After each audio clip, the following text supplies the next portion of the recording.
Fala pessoal, sejam bem-vindos a mais uma aula do nosso canal Hipertrofia Integrada. Eu sou o professor Thiago Reinaldo e hoje a gente vai tentar entender por que algumas pessoas são muito responsivas ao exercício, aumentam muito o tamanho de seus músculos e outras não aumentam ou têm uma certa dificuldade. Antes da gente iniciar essa aula, te peço gentilmente, calorosamente, anabolicamente, dá uma curtida nesse vídeo, comenta no final dessa aula se eu te ajudei de alguma forma, se você me ajuda muito fazendo esses comentários e curtindo essa aula no canal. Então, quem nasceu para lagartixa nunca chega a jacaré. É uma frase clássica do professor Gilmar Pinto Guedes, lá há muito tempo atrás que ele disse isso, e eu acrescento, será? Uma pergunta, né? Será se realmente mesmo essa frase ela tem sentido? Será se a literatura atual ela embasa essa afirmativa? É o que a gente vai ver nessa aula. Quando a gente olha aqui o Jay Cutler, que é um atleta de ponta, foi um atleta de ponta do fisiculturismo, a gente observa o seguinte, que mesmo aqui na sua adolescência, a gente observa que ele é diferente. Aqui quando a gente pega aqui no início aqui da fase adulta, né, nessa transição ainda jovem, mas já saindo aqui da adolescência e entrando na fase adulta, a gente percebe que o Jay Cutler, ele tem um físico muito bom, né, muito melhor do que muito usuário de esteroide anabolizante que já usa há muito tempo. Então o que a gente percebe desde o início? Que essa criança aqui, ela tem algumas diferenças que as crianças nessa faixa etária não têm. O que é? É isso que a gente vai tentar investigar. E aí, quando a gente olha esse nível de muscularidade, muita gente associa com esteroide anabolizante. E eu sempre bato nessa tecla. As pessoas confundem muito os termos. E essa aula tem por intuito também quebrar um pouco desse mito. Tá? Até quando o esteroide anabolizante ele pode contribuir com esse processo ou com esse fenômeno? Quando a gente fala de hipertrofia, a gente tem a teoria mais clássica, que é a teoria do ganho. Então tem um trabalho muito clássico na literatura, que é um trabalho do professor Brett Schoenfeld e colaboradores, de 2010, que ele traz os mecanismos práticos de hipertrofia muscular. E nesse trabalho ele faz aqui alguns apontamentos, que quando a gente faz exercício, a tensão mecânica, ou seja, como que o meu músculo interpreta o exercício, parece ser a variável principal. E a consequência dessa tensão mecânica é o estresse metabólico e ou o dano muscular. Só com essa afirmativa, a gente consegue perceber que aquela história que a gente fala de treino tensional e treino metabólico, não tem como a gente separar as coisas. Isso é puramente didática. Porque perceba, quando eu implico uma tensão mecânica na musculatura, obrigatoriamente eu já tenho um estresse metabólico associado. Isso pode desencadear um processo de dano muscular. Então, na verdade, o estresse metabólico e o dano muscular, ambos são consequências da tensão que o músculo sofre durante o exercício.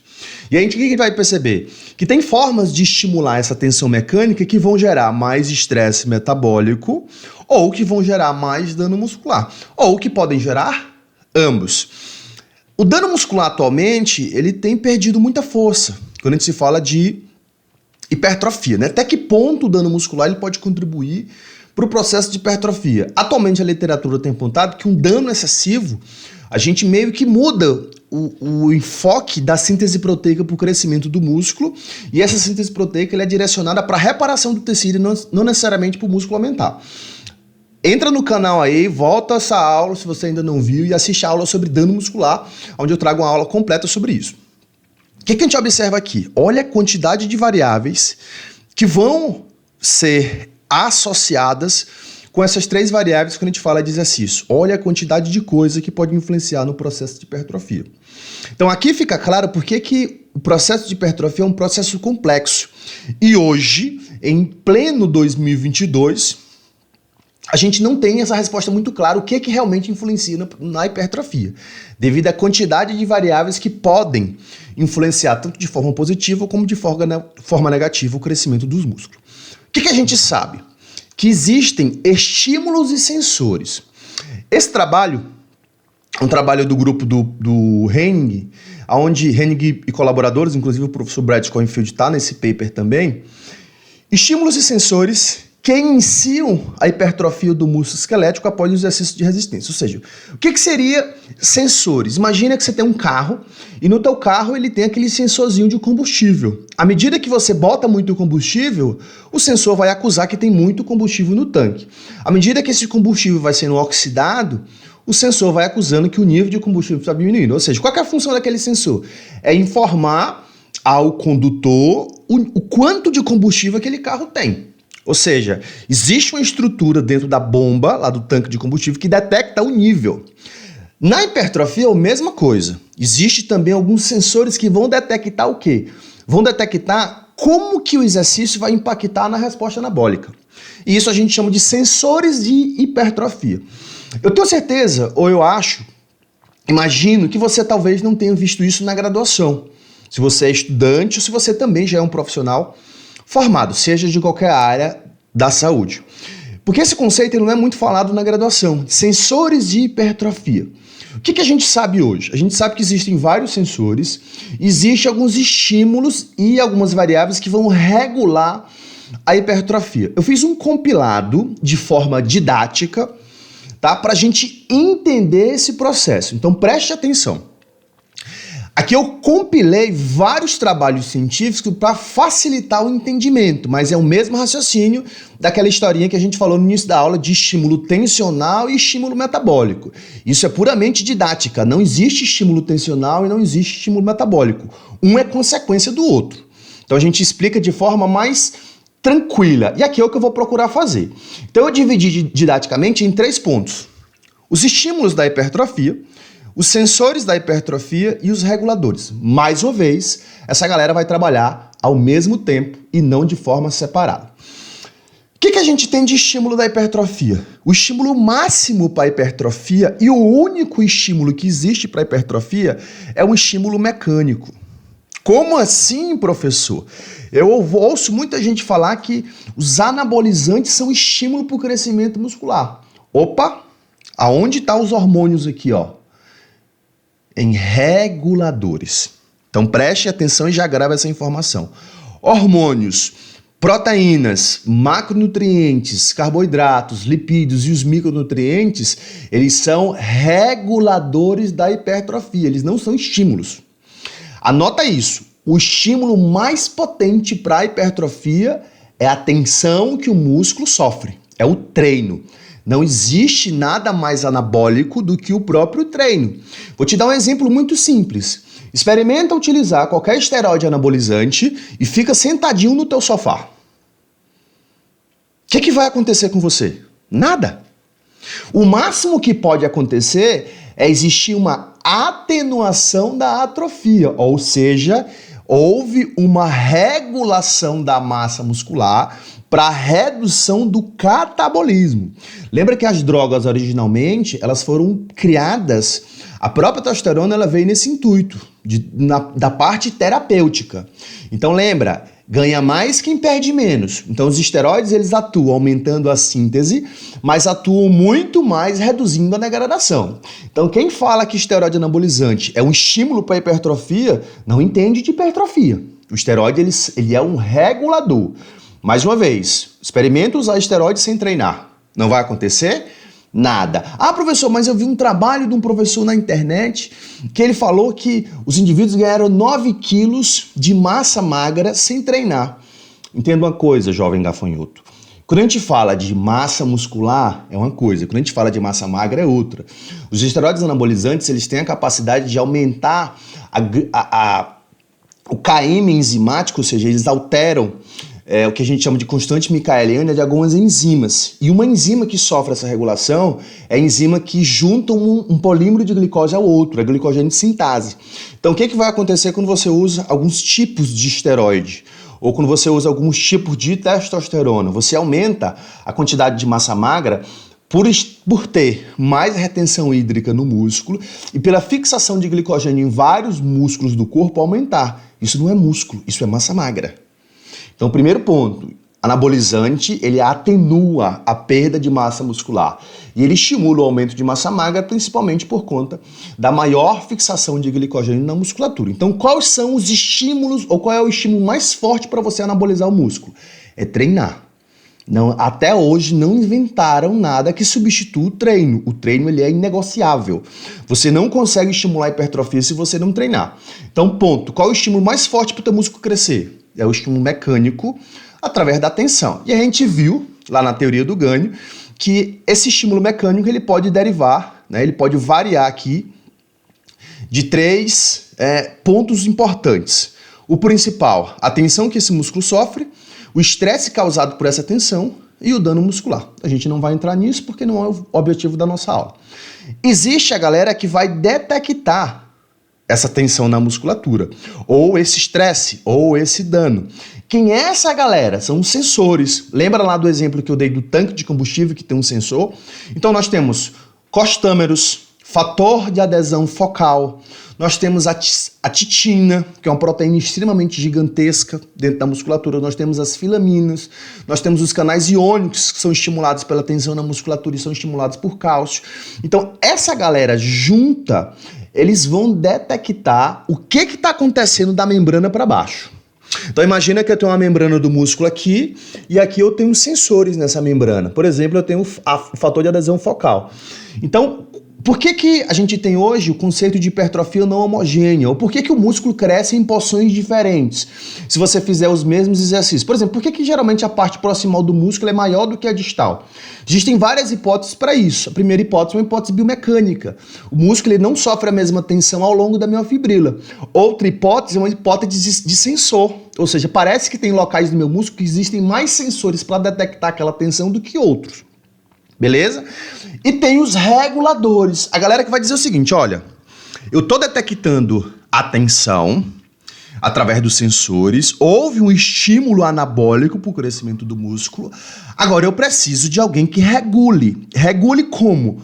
Positivamente, para estimular, para induzir o crescimento do músculo, ou para dizer assim, olha, cara, se eu não tenho tijolo para construir teu muro, infelizmente eu não vou ter como aumentar a quantidade desse muro, eu não vou ter como colocar novas miofibrilas, eu não vou ter como aumentar a espessura dessas miofibrilas. Então os hormônios, as proteínas, os carboidratos, as vitaminas de maneira geral, são reguladores da hipertrofia, não são estímulos, beleza? Que fique claro isso. Quando a gente vai para a parte mais interna do músculo, a gente já viu o estímulo, que é o estímulo mecânico, a gente já viu os sensores que vão detectar esse estímulo e já vê a galera que vai regular. Quando a gente junta tudo isso no mesmo saco, a gente vem para esse trabalho. É um trabalho do grupo do Daniel Wester, do grupo do Stuart Phillips, que é um dos maiores pesquisadores de proteína no mundo e crescimento muscular. É um trabalho de 2010 que ele diz o seguinte, olha, a hipertrofia do músculo mediada pelo exercício, é um processo intrínseco. O que isso significa?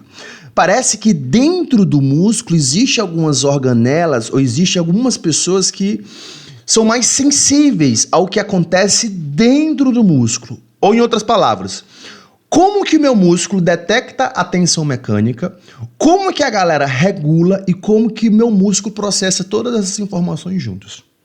Ou seja, o processo ele é mais interno, parece que é mais profundo, é mais dentro da musculatura que essas variáveis vão ser reguladas. E parece que a hipertrofia é mediada por esse processo. A gente tem um trabalho bem interessante que diz o seguinte, olha, avanços recentes na compreensão da hipertrofia muscular induzida pelo treinamento. Mais uma vez, o trabalho aqui do grupo do professor Stuart Phillips. E o que ele divide? A hipertrofia. Ele divide de forma muito didática e muito interessante. Ele traz fatores que são exógenos e traz fatores que são endógenos. Esses fatores eles podem até se associar. E eles se associam em vários pontos. Vamos entender cada um deles. Os fatores exógenos da hipertrofia são as variáveis do treino. O que seria a variável do treino? A intensidade, o volume, a densidade, a amplitude, a cadência, o que a gente já sabe de treinamento. As variáveis da dieta, quanto de proteína que eu estou consumindo, o nutrient time, que hora que entra essa proteína, a quantidade de carboidratos, a minha quantidade total, por exemplo, de calorias, que já entra aqui no terceiro tópico. Será se eu estou em balanço calórico positivo ou será se está me faltando energia? Será se eu estou em déficit calórico e não estou sabendo? Ou será que o meu treino está tão intenso que a quantidade de comida que eu estou ingerindo não está suprindo essa demanda? A suplementação tanto no ponto de vista da nutrição, para aumentar a quantidade de carboidratos, para tentar aumentar a quantidade de proteínas, como a suplementação pensando em melhorar, por exemplo, as variáveis do treino. Por exemplo, a beta-alanina tentando aumentar a quantidade de carnosina e gerando um tamponamento de prótons por conta do anel almidazol que tem na sua estrutura. Ou a creatina acelerando a ressíntese de creatinofosfato e me fazendo aumentar a quantidade de trabalho e, consequentemente, o aumento de força. Então a suplementação ela entra tanto do ponto de vista de complementar a minha quantidade calórica total, como tentar melhorar a minha performance durante o exercício. E aqui vem o painel hormonal. E esse painel hormonal é interessante porque ele já faz um link com os fatores endógenos. Ou seja, aqui poderia ser também se o indivíduo usa algum esteroide anabolizante. Será se existe a suplementação de testosterona? Será se esse indivíduo está utilizando, por exemplo, um spionato de testosterona, que vai colocar ele numa condição suprafisiológica? Ou será se esse indivíduo ele não usa testosterona, mas ele tem uma densidade de receptores andrógenos muito grande? Então, o painel hormonal ele entra nesse sentido. Ah, professor, o painel hormonal ele poderia entrar como fator endógeno? Poderia se a gente entrasse especificamente em densidade de receptores, se a gente entrasse em características que fossem natas desse indivíduo. Então aqui o trabalho ele só divide didaticamente e ele traz fatores endógenos que são fatores mais profundos. O que seria fatores endógenos? São fatores que são carregados pelo próprio indivíduo, ou é a forma que esse indivíduo vai traduzir, vai interpretar os fatores exógenos. Então eu tenho a genômica, por exemplo, todo o meu DNA, então o que eu herdei do meu pai, o que eu herdei da minha mãe, se existe uma certa responsividade, a minha epigenética, poxa, será se eu tenho algum gene, por exemplo, ACTN3, que é um gene de força, ou será se eu consigo fosforilar muito forte o meu alvo energético, que seria a MPK, e isso porventura, né, me conferisse uma capacidade aeróbica muito grande, aeróbia muito grande.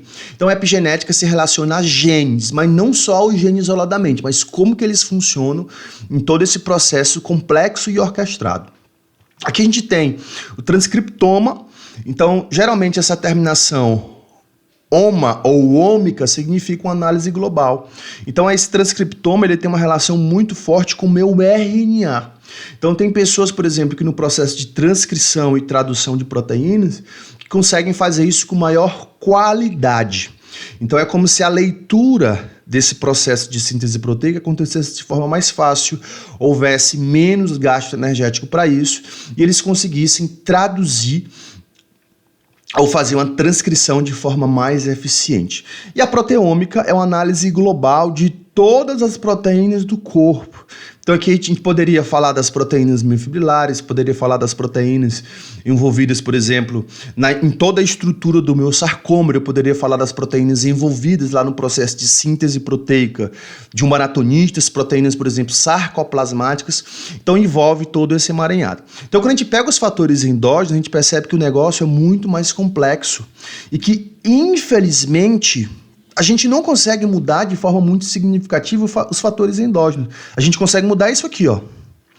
Então parece que, qual que é o segredo? A comunicação dos exógenos com os endógenos, tem indivíduos que conseguem mandar essa pouca mensagem para cá, e esse pessoal é muito eficiente em ler essa mensagem. Imagina o seguinte, imagina que eu tenho um indivíduo que ele escreve uma carta, e essa é uma carta muito grande, com muitas informações, só que quando esse pessoal aqui, endógeno, chega para ler a carta, eles têm muita dificuldade, eles não entendem a letra, a cor da tinta está um pouco desfocado, o papel está velho, ou seja, esses caras têm dificuldade de entender o que está nessa carta. Imagina agora outro cenário.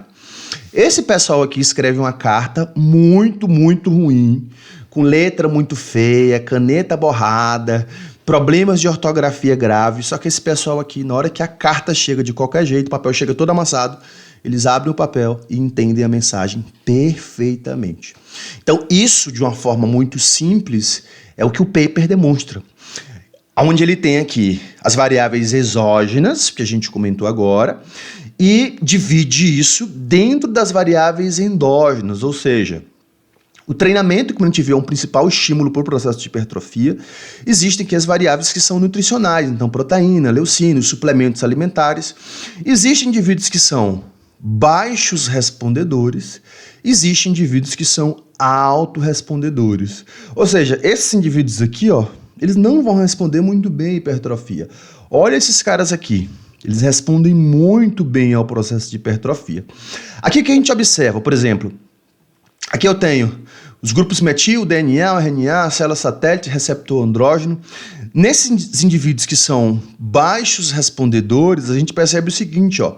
Existe muita metilação, por exemplo, do DNA lá no núcleo da célula, só que não existe muita hipertrofia. Aqui a gente percebe, ó, que com pouca informação já é o suficiente para essa musculatura crescer. Aqui a gente percebe que a metilação do DNA, por exemplo, aqui acontece com muita eficiência, o que induz um processo de síntese proteica. Esse pessoal aqui, ó, começaram a treinar, aumentaram uma célula satélite. Esse pessoal aqui, ó, tinha 2, agora tem 5, mais que dobraram. Olha a quantidade de receptor andrógeno que esse pessoal tem. 3. Olha a quantidade que esse pessoal tem. 5. Então, são variáveis que são endógenas ao treinamento, ou seja, é uma característica do próprio indivíduo. Então, é como que o músculo interpreta o que está sendo feito de forma exógena. Aqui a gente tem um trabalho bem interessante que eles fizeram com idosas. Então, a pergunta foi, poxa, vamos analisar o que essas idosas, o que esses indivíduos submetidos ao treinamento, o que acontece com elas ao longo do tempo, fazendo o mesmo treinamento, ingerindo as mesmas calorias, tentando padronizar tudo organizado. O que a gente observa após 24 semanas de treinamento? Cada bolinha dessa aqui, ó, cada triângulo ou quadradinho é uma pessoa. Aqui a gente vê os indivíduos que são altamente responsivos e aqui a gente vê os indivíduos que são, as mulheres no caso, que não são responsivas. Então aqui eu tenho o médio, né, a porção média aqui, ou seja, o corte mediano. Aqui é em relação à quantidade de massa muscular. Então aqui é a galera que não ganha nada, ou seja, 0 em relação a quilos. E aqui é o pessoal que ganhou meio quilo, as idosas que começaram a treinar e após 24 semanas, que foi o tempo do trabalho, ó, 24 semanas aqui, né, aumentaram justamente meio quilo. Olha essa idosa aqui, aumentou 2 quilos. Olha essa aqui, aumentou 1,7 aproximadamente. Então esse pessoal aqui, ó, aumentou aproximadamente acima de meio quilo. Esse pessoal aqui aumentou meio quilo só. Olha essas idosas aqui. Elas perderam, gente, ó, menos 0,5. Olha essas idosas aqui. Perderam mais de 1 quilo. E aí a pergunta que fica é, poxa, por que quando as pessoas fazem o mesmo treinamento, a mesma dieta, tudo igual, por que a resposta é muito, muito grande? E aí é um problema que a gente tem de interpretar muitas vezes os artigos, porque os artigos são apresentados em média. Então eles pegam todo mundo, muitas vezes, colocam ali no mesmo saco e tiram um valor mediano. Então a média foi isso, mas quando a gente vai analisar a resposta individual ou interindividual de cada sujeito, a gente observa uma variação muito grande. E esse trabalho vem para responder justamente isso. Diferenças fisiológicas entre músculos esqueléticos, entre altos e baixos respondedores ao exercício de hipertrofia, perspectivas atuais e direções futuras. Olha que trabalho interessante. E aqui a gente tem muitas respostas que a gente não tinha no passado, por exemplo. Então prestem atenção. Esses caras aqui, ó, high responders, são os indivíduos que são abençoados. São aquelas pessoas que passam perto do peso e por osmose o músculo sofre tensão mecânica e elas começam a hipertrofiar. Que provavelmente não seja seu caso, né? Provavelmente não é o meu caso. Então, são aqueles indivíduos que são abençoados geneticamente. Por exemplo, um Phil Heath, um Jay Cutler, que a gente viu lá no início da aula, que mesmo na infância ele já tinha uma muscularidade diferenciada. E aqui são aqueles indivíduos que são os pobres coitados, os pangarés, né, que são os low responders, ou seja, são as pessoas que não vão responder. Então bora ver por que essas pessoas respondem, né? Qual a diferença fisiológica, por que aquela frase é muito falada, né? Quem nasceu para lagartixa nunca vira jacaré. Beleza, bora ver se isso é verdade. O que a gente observa aqui? Meses após o treinamento.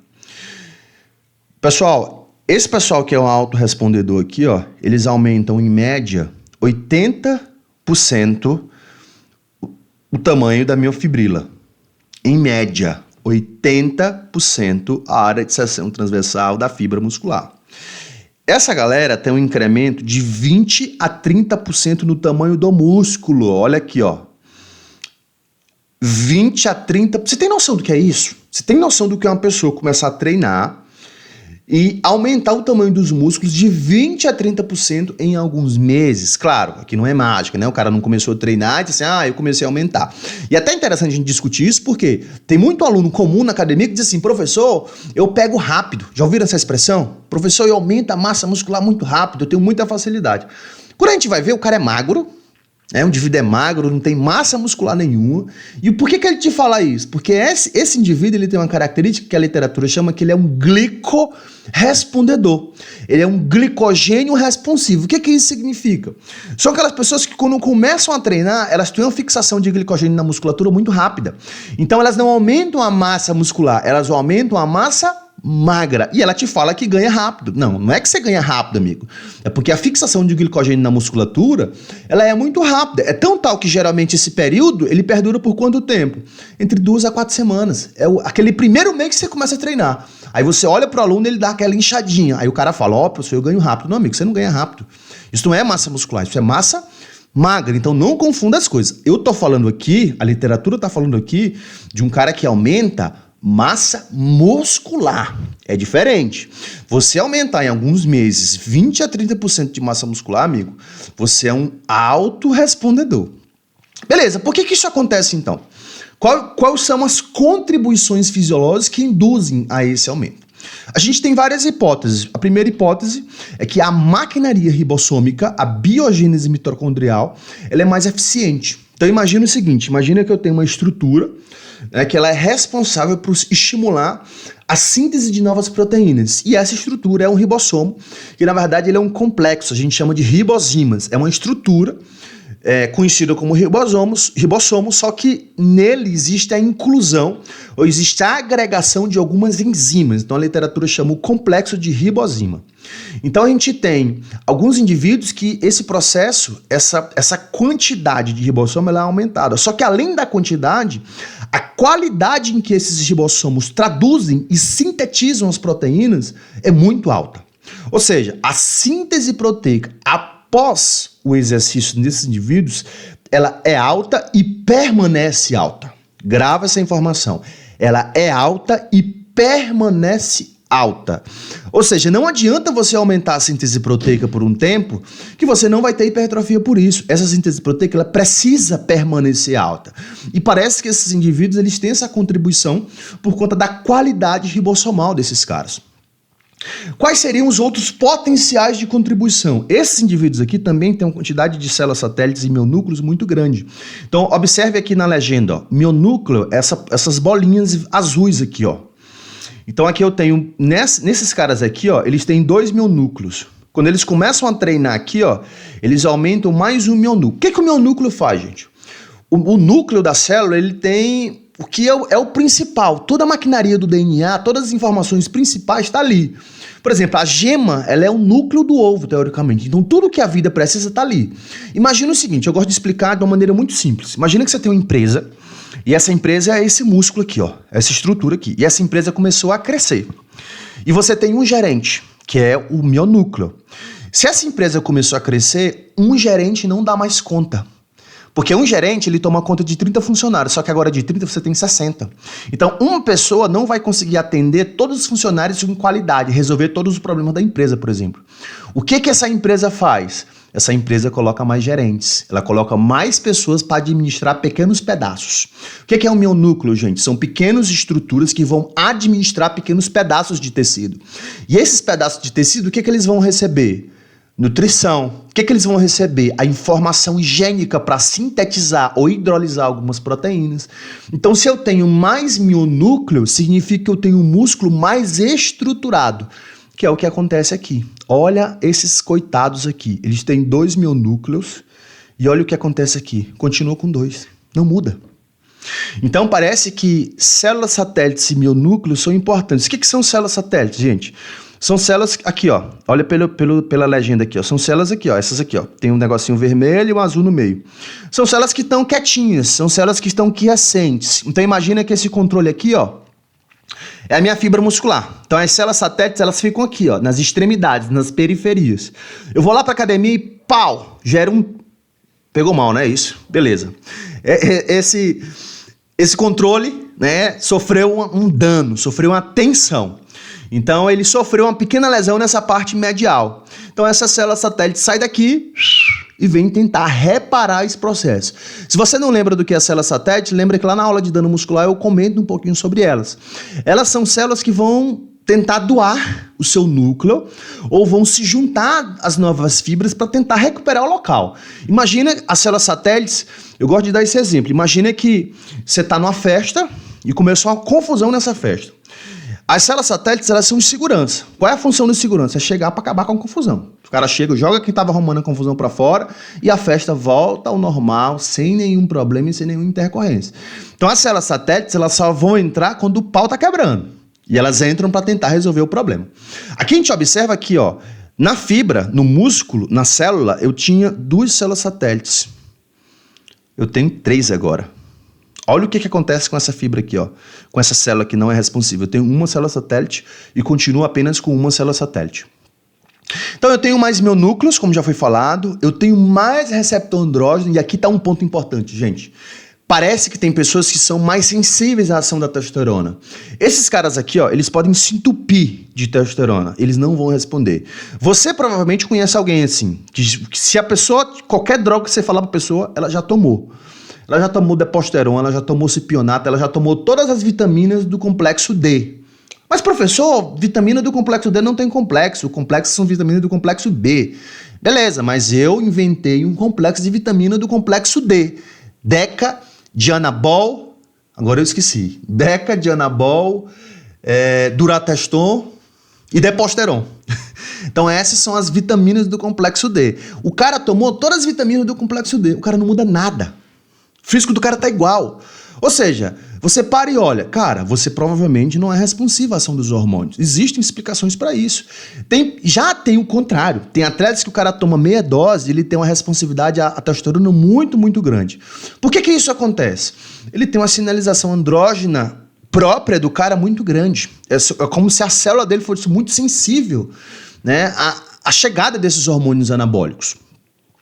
A interação, né, dessa seletividade do GF1, que é um subproduto, né, o GF1 é produzido no fígado em resposta à liberação de GH ou ao próprio treinamento, só que esse GF1 ele também tem ação parácrina ou autócrina na própria fibra muscular.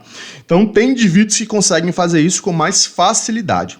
A gente tem aumento do volume mitocondrial e você fica, poxa, professor, eu tô falando de hipertrofia. É como que um cara que quer hipertrofia vai aumentar o volume de mitocôndrias? Pequeno gafanhoto, calma. Quando a gente fala de corpo humano, eu falo de todas as estruturas. Então, o fato de um indivíduo querer aumentar a massa muscular e um indivíduo ser maratonista, por exemplo, não significa que esse cara vai ter só ribossoma e aquele cara vai ter só mitocôndria. Vamos deixar dessa visão do preto no branco. Gente, é tudo junto e misturado. O que vai acontecer aqui é que se eu tenho um indivíduo que tem muita mitocôndria, ou se ele tem uma capacidade oxidativa muito alta, o que vai acontecer? A extração de energia dos substratos que ele vai ingerir vai ser muito mais fácil. Ou seja, ele consegue se recuperar muito melhor entre as séries. Toda a hipertrofia é um processo aeróbio. Você faz o treinamento, você se alimenta e teu músculo cresce quando? Não existe esse jargão aí no meio do bodybuilder? Treino, dieta e descanso. As pessoas falam isso sem entender a complexidade que isso significa. Treino, dieta e descanso é nessa complexidade que eu estou discutindo aqui. Isso é treino, dieta e descanso. Então, no teu processo de reparação, no teu processo de descanso, vai entrar lá a sinalização da testosterona com receptor andrógeno, eu vou ter proliferação e multiplicação de ribossomos, a qualidade ribossomal ela vai aumentar, a síntese proteica ela vai aumentar em detrimento da degradação. Isso é treino, dieta e descanso. Não da forma simplificada que as pessoas falam. Então, aumentar o volume de mitocôndria para um cara que quer fazer musculação, um cara que quer hipertrofiar, é de suma importância. E a capilaridade, o que é capilaridade? É o quanto de capilar, o quanto de rua tem para chegar sangue com oxigênio. Imagina o seguinte, imagina que você tem uma rua, a rua da tua casa aí, você chega lá na prefeitura e diz assim, prefeito, eu tô aqui com um abaixo-assinado, com vários moradores da minha rua, e eu quero que você duplique a minha rua. Primeira coisa que ele vai perguntar, jovem, a sua rua tem demanda? A sua rua passa caminhão? A sua rua passa muito carro? A sua rua tem um fluxo muito contínuo de gente? Tem não. Então como que eu vou duplicar a tua rua se não tem demanda, se não passa carro, ou se a quantidade de carro é muito pequena? Como que eu vou gerar mais capilarização se o teu treino é fraquinho? Se não chega sangue? Se tu faz supino com 5 de cada lado e termina com a percepção de esforço de praticamente 10? Me explica. Então, a gente percebe que esses processos, eles são crônicos. É como se fosse uma escadinha. É como se fosse eu for colocando um tijolo depois do outro, até eu ver toda essa maquinaria complexa. Então, eu tenho muito capilar interessante porque eu entrego mais sangue, eu entrego mais oxigênio e o principal, o que for produzido desse processo de ação muscular, ele é removido mais fácil. Ou seja, a qualidade do meu treino melhora.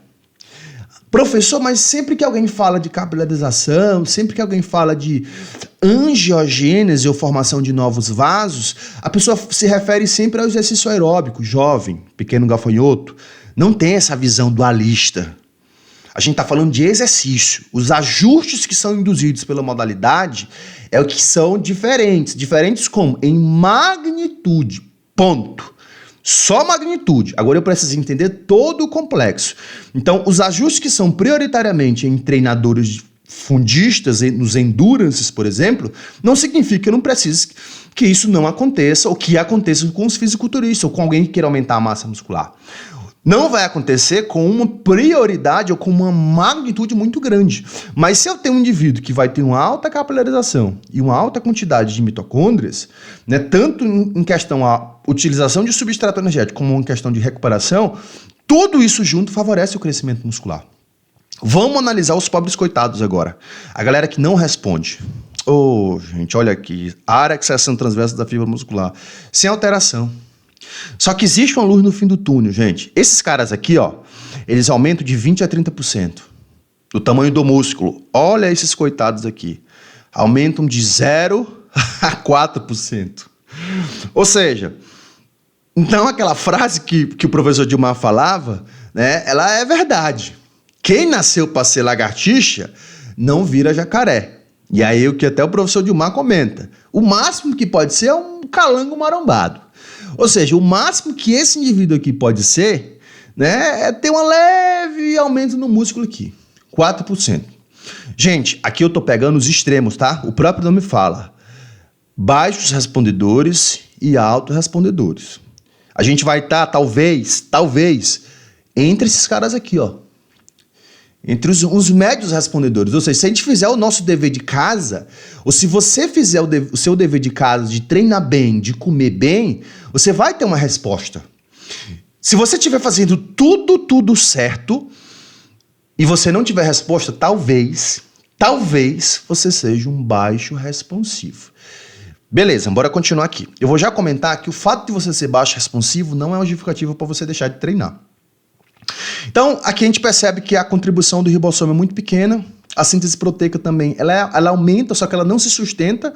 Aqui, ó, observe do outro lado aqui, eu tenho 3 pontinhos aqui, 3 setinhas para cima, que eu só tenho 1, ou seja, os caras até têm síntese proteica aumentada, porque a síntese proteica é um processo inerente à vida, então se você faz exercício, você estimula a síntese proteica, ela até vai aumentar, só que ela não vai perdurar por muito tempo. Eu tenho um pequeno aumento de células satélites, pequeno aumento de mionúcleos, olha a informação importante. Esses caras aqui que não respondem, eles são inflamados. Olha que dado interessante. A inflamação, ela pode atrapalhar a tua hipertrofia. Por quê, professor? Gente, existem hipóteses hormonais, existe neuroinflamação, você pode secretar menos hormônios anabólicos. Existe o próprio conceito do trato gastrointestinal, é o nosso segundo cérebro atualmente. Então você não consegue absorver os macronutrientes, você não consegue metabolizar esses nutrientes, você não consegue mandar informações intrínsecas, lembra lá do trabalho que a gente discutiu, para me sinalizar o crescimento da minha fibra muscular. Então a inflamação crônica de baixo grau, ela pode atrapalhar a hipertrofia, como o trabalho mostra. E aqui, né, ausência de volume de mitocôndrias, a capilarização também, sem diferenças. Então, retomando a nossa frase no início da aula, o professor Dilmar Pinto Guedes está coberto de razão, mas você pode se tornar aí uma lagartixa ou um calango marombado. Cara, se eu te ajudei de alguma forma, comenta aqui o que tu achou dessa aula, taca o like aí nessa aula, não vai te custar nem 10 segundos você fazer isso, comenta o que você achou dessa aula. Se você não me segue nas redes sociais, aqui tá o meu Instagram, lá eu tenho curso, eu tenho um livro à venda, basta você clicar lá no meu link. Obrigado por você ter chegado até aqui. Só de você ter chegado até aqui e ter ouvido essas besteiras, você já é um cara diferenciado, você já é uma mulher diferenciada que quer ter mais conhecimento do que a maioria. Um abraço e não esquece nunca, só os livros salvam. Valeu, galera!